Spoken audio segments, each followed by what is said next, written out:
In my last talk, I talked about the 144 levels of consciousness and how we gradually rise on the path.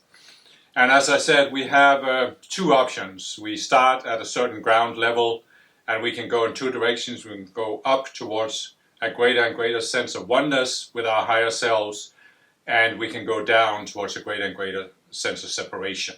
But let's step even further back from this, because what's the point of it all? What's the purpose of it all? Well, as I said, the purpose of life, the purpose of the world is really the growth in consciousness, but consciousness happens through free will.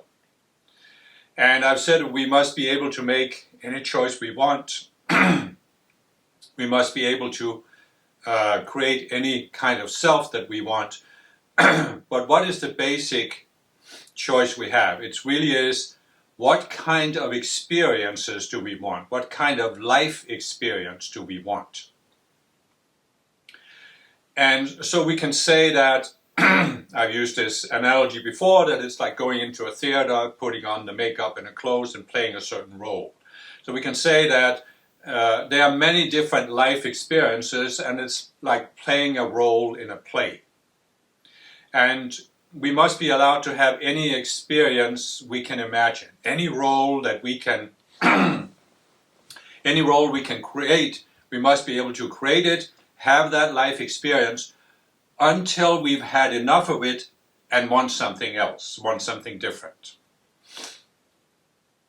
And so now the question is, well, how do we have a life experience? By creating a self. So I've said that, gosh, what is this? I've said that the core of our being is the conscious self, the conscious you. But the conscious you doesn't actually have the kind of experiences that we are used to.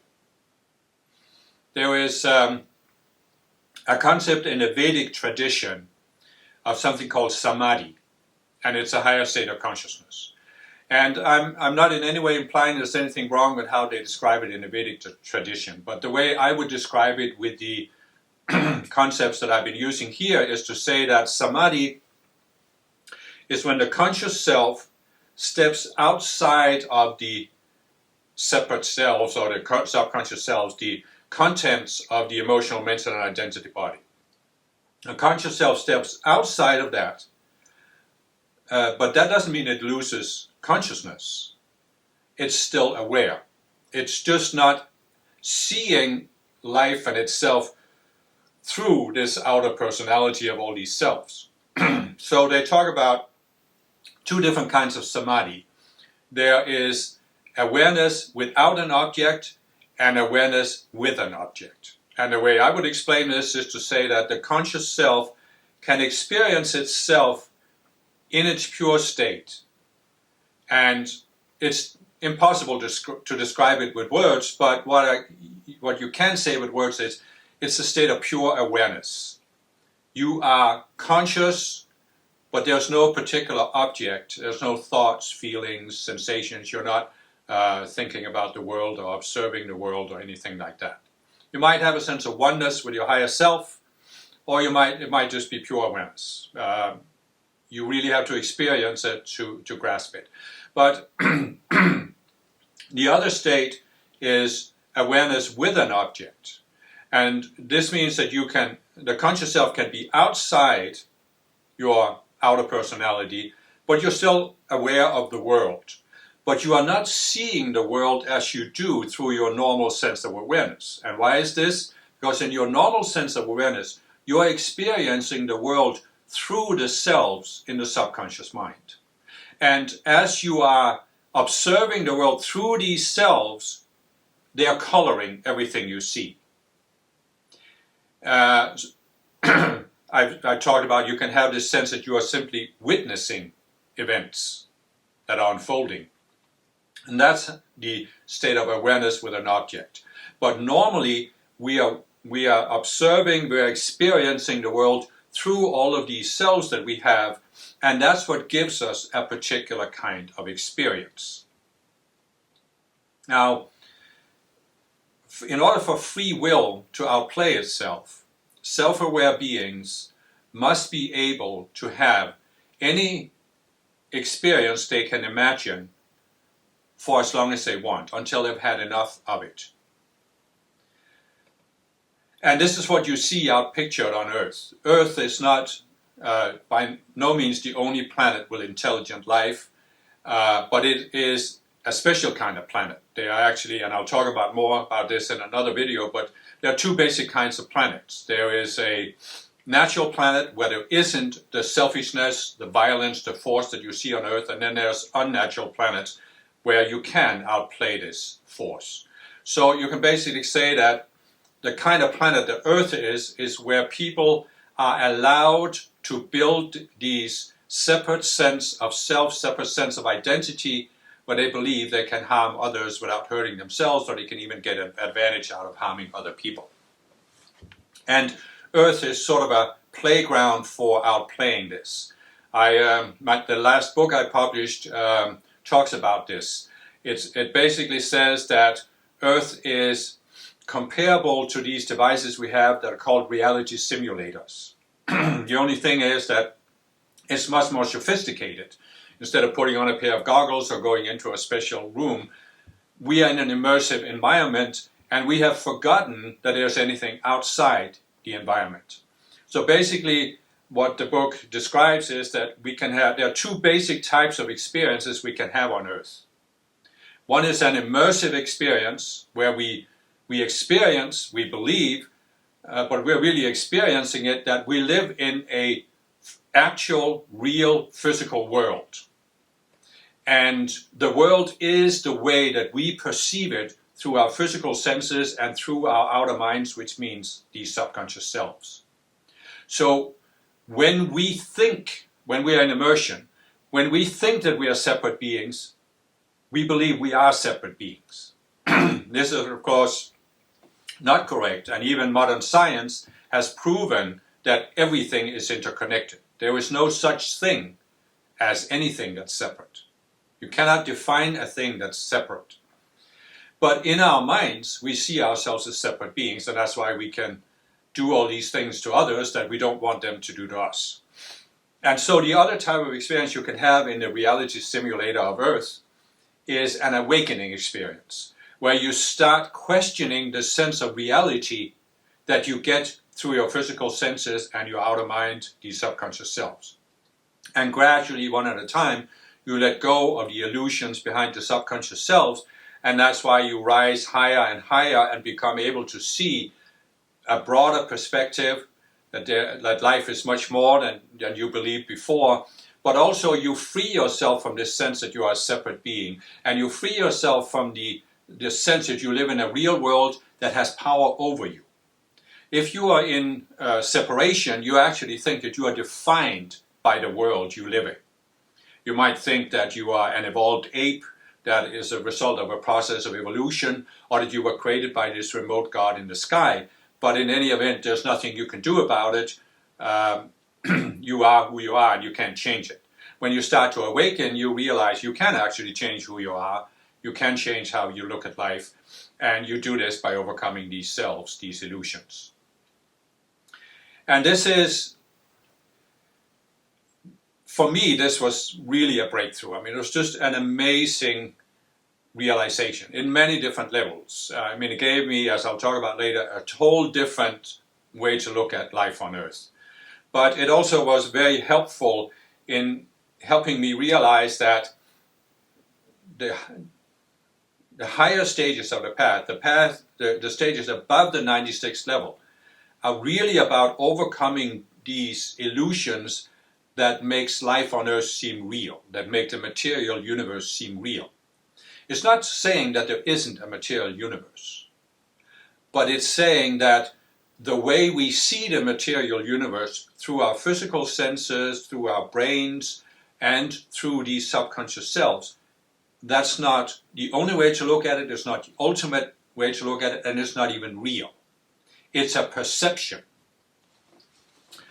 Quantum physics has proven, even though many materialists don't really want to recognize what it means, but quantum physics has proven that when you are making an observation, you are not actually seeing something that has an objective existence out there. You are co-creating what you are seeing. In other words, your mind is creating an image, a mental image. And that mental image that you see is affected by the mind. It's, in other words, the dream of materialistic science is this: the scientist is an objective observer. He doesn't change what he is observing. But this has been proven wrong by quantum physics. It's not that we change what we are observing, but we change what we observe. We change the mental image inside our minds. And this is what I was trying to say with the immersion experience. When you're in immersion,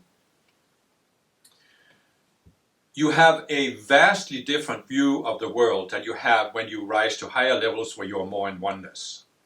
And the view of the world makes it seem like you are a separate being. And you can even go to these extreme levels where you think, as a separate being, you're the most important being. You're the only one that really matters. Therefore, you have a right to do whatever you want, no matter how it affects other people. This is, of course, not reality. It's a perception. In other words, these selves that we have in the subconscious mind, especially those that are based on separation, they form a perception filter. It's like my earlier example: you're wearing these colored glasses, and now everything you see is colored by the glasses. It's just much more sophisticated. It's really the way you look at life, the way you look at yourself, is just a product of the contents of your mind, your emotional, mental, and identity minds, and your physical senses. So what you are seeing is not the world as it really is. It's a mental image created inside your own mind. And when you are immersed, you are absolutely convinced that there's no difference between the world out there and your mental image. There was a philosopher called Immanuel Kant who talked about the thing in itself, but said that we can never see the thing in itself because we see this mental image. And that is actually what quantum physics has confirmed. And so you can look at the world and see that there are many, many people out there. They are absolutely convinced that the way they look at life is the highest truth. And you see this very prominently in religions, where they are convinced that their religion is the only true one, and it's the only one that leads to salvation. Of course, when you are in this state of mind, you are never going to be saved. You are never going to enter heaven, because you are in this illusion that you are separated from heaven, separated from God, separated from other people. What is the deeper reality? As I said, there's a reality that isn't affected by human perceptions. The deeper reality is everything is one. Everything came from one source. So what does it mean to enter heaven, to be saved, to ascend, to reach nirvana, to reach enlightenment? It is that you overcome the illusion of separation, and you see that everything is connected. You see that you are connected. You are connected to your higher self. You are connected to the beings in the spiritual realm, the ascended masters, ultimately to your creator. And you're connected to other people, and you're connected to the physical environment you live in. So based on being in separation, you can think it's okay to pollute the environment. But when you are connected, you see that this will affect yourself. And so many, many ramifications of this, of course. But you can see how in our culture on this planet, everything in the public space, all beliefs, from religion to scientific materialism to philosophies, they're all affected by this illusion of separation. So we have to pull ourselves above these from the 48th to the 96th level, but then from the 96th level to the 144th level, we are going to the deeper levels of separation, of really, it's like between the 48th and the 96th, you are pulling yourself above these force-based illusions of separation, that you are allowed to use force against others. But then above the 96th level, you're rising above the more subtle illusions that things are separate, that you are a separate being, for example. And you even have to overcome the illusion that you are separated from your higher self. because in the process of the ascension, the conscious self unites with your higher self. And so we can say, I use the analogy, that between the 48th and the 96th level, you're building this rocket that is pulling you above this gravitational force of the mass consciousness, the collective consciousness. But then once you are above that 96th level and you have decided you are not going to reinforce that self, you still have a certain self. And now you are dismantling that self. The self that brought you to the 96th level, you start dismantling after the 96th level until you come to the point at the 144th level where you no longer have a self. You no longer have a self. The conscious you sees itself, it's neutral. You don't have this self that you are experiencing something through. And this is very subtle, and of course it's a process that takes time. I don't expect anybody to get it, just like that. I certainly didn't myself. I don't know that I fully grasped it. There are still illusions to see. But an important aspect of this is that, in a sense, you could look at Earth and you can say, as I did when I was younger, I looked at this, the concentration camps, war, this is wrong, this shouldn't be happening. And of course, from a certain perspective, you can say that ideally it shouldn't be happening. On a natural planet, it wouldn't be happening, and obviously it's creating tremendous suffering and hurting other people. But from the perspective of free will, it's still within the law of free will, at least on an unnatural planet. Because why are these things occurring on the planet? Because there are groups of people who haven't had enough of that experience. The experience of being a separate being who can do whatever you want. Many years ago, a friend of mine was telling me he had read this book about a man who had seen some of his past incarnations. And he had realized that about 1,000 years ago, he was at a certain, he was in between incarnations, and he was working with some guides, spiritual teachers, to choose his next incarnation. And he had a desire to experience what it was like to be a warrior. And he had 3 different options for how he could embody in a warrior culture. And he chose to be a Viking. And so in that lifetime, he was a Viking. He was plundering and raping and pillaging. And after that lifetime, he sort of had enough of being a warrior, and he could make a higher choice that wasn't so force-based. So what you see here is Planet Earth is this reality simulator where people must be allowed to create a certain outer self, a certain outer sense of identity that gives them a specific life experience. People who are warriors, they have a life experience. Those they're fighting against also have that experience of fighting against an enemy. So you can see that there are many people in the world who still haven't risen above this need to struggle against an opponent, to struggle against an enemy. And that's why all of these things are happening on the path, on the planet. And so where does that leave us as spiritual people? Well, we can say, first of all, we need to pull ourselves above this. Obviously, if you're on the spiritual path, you've already pulled yourself above these violent tendencies. You no longer see yourself as a warrior. But you can still have a certain sense that you are against some forces that are working against raising the planet to a higher level. In my second spiritual movement, we certainly had a certain culture that there was an enemy of spiritual growth, dark forces, which I'll talk about later, because it's important to realize what's going on there. But we saw ourselves as we were the opponents. We were the ones who were going to remove these forces from the planet so we could improve the planet. And we actually believed that it was our role to raise the planet to a higher level, but what we forgot in that equation was, what about people's free will? So how can we as spiritual people raise the planet to a higher level where we don't see war, for example? Well, we can't do it by changing the minds of other people. We can only do it by changing our own minds. And that means, first of all, we need to overcome all of these separate selves that believe war is justifiable or necessary or beneficial, and all of the other force-based selves.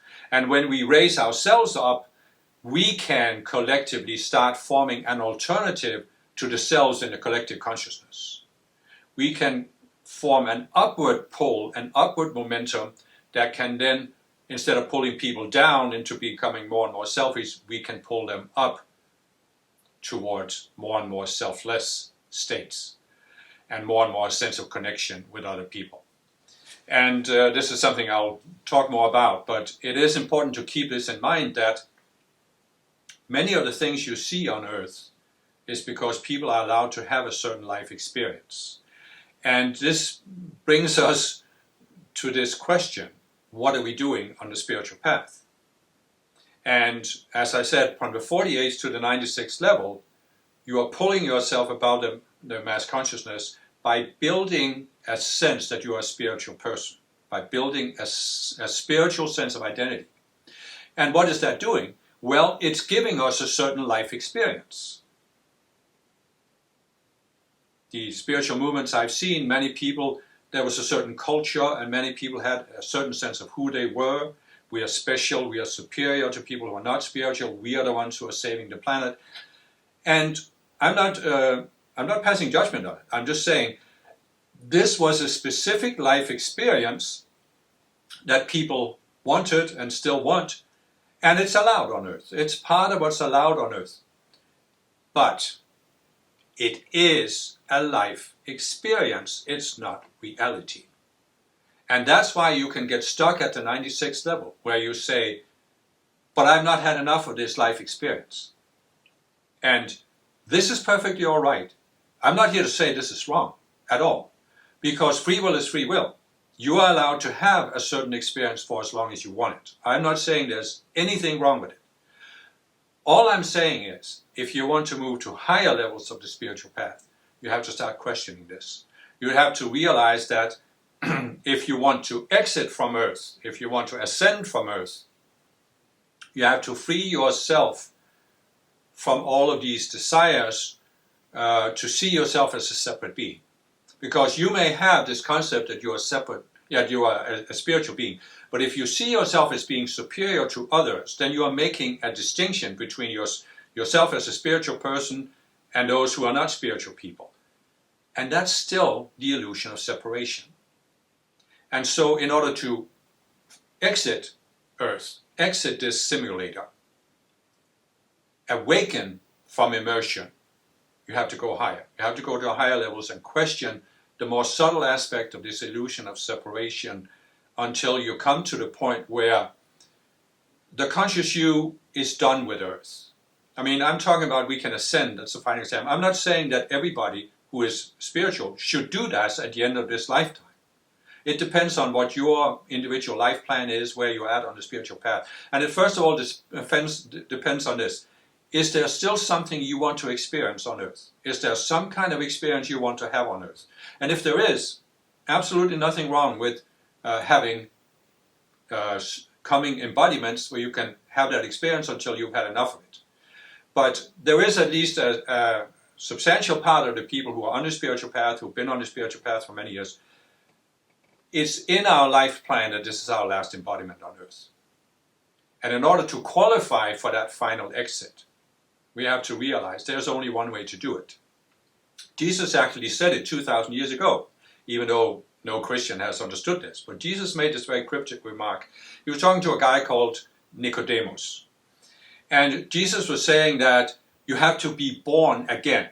And Nicodemus was taking this literally and saying, well, how can a man be born again? Can he enter into his mother's womb a second time? And Jesus then says, only the person who descended from heaven can ascend back to heaven. So in other words, who is the person that descended from heaven? It's the conscious you, the conscious self. It's an extension of your spiritual self, that your spiritual self down here, because the spiritual self can't take embodiment on earth. It resides in the spiritual realm. So this is the person that descended from heaven, Who can ascend to heaven? Only the conscious self. But when can it do this? How can it do this? Well, you descend to earth, the conscious self builds this outer sense of identity, it experiences life on earth through that sense of identity, and in order to be free again, it has to dismantle this outer self and come back to the same state of pure awareness that it descended with. Then you can ascend. Then you can rise back up, if that's what you desire. If the conscious self still has a desire to experience something on earth, well, that's fine. But if you want to exit, only the pure awareness of the conscious self that descended can ascend back. This doesn't mean, and this is something I should probably not forget to explain here, it doesn't mean that what you experienced on earth was wasted. Because as the conscious you, is experiencing life on earth through all these separate selves, your spiritual self is also experiencing the situation. It just has a different experience than you have. And that experience is still stored in your higher self. And so it's not wasted. It's part of your growth. You might say that the spiritual self sends an extension of itself down, and it has experiences through that conscious you, and it uses those to expand its own awareness and grow to the point where the I Am Presence is now ready to rise to a higher level. And it's actually, you can debate whether it's the conscious you that becomes an ascended master when you ascend, or the I Am Presence, but that's a topic for another day.